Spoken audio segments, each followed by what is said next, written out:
বলছে প্রমাণ তো আছে।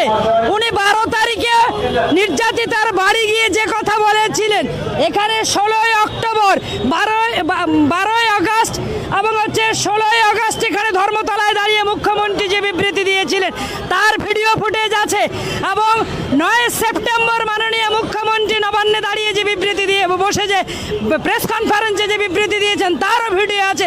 কোন আনকোড 3টা ভিডিও এক জায়গায় করলে কে মিথ্যাবাদী জলের মতো পরিষ্কার।